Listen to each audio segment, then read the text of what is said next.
Sahabat ACTV1, selamat datang kembali di channel ACTV1 bersama saya Abdul Akbar.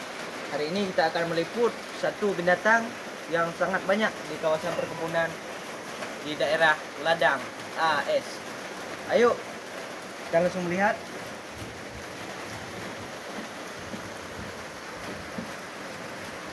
Ini jenis kera sakti.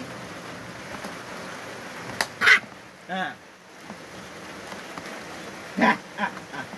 ini termasuk legend nih, sudah tua sepertinya. Ini kalau ukurannya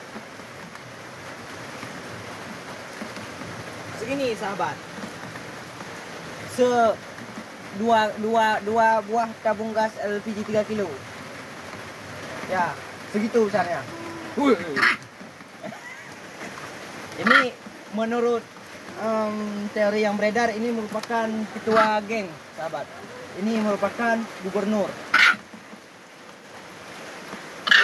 Ini pemimpin regional. Ini adalah dalang dari kehancuran beberapa tanaman di kebun ini. Dari mulai pisang itu dihancur semua itu.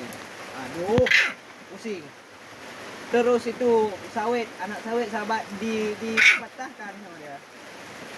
Dari buah pisang itu pucuk-pucuknya dihajar.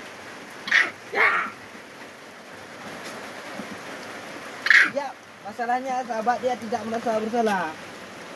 Mukanya udah kena make up.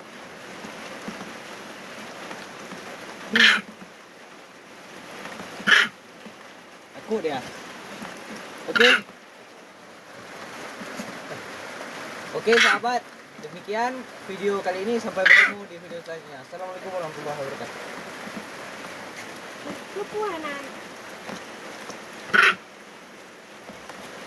Nantang.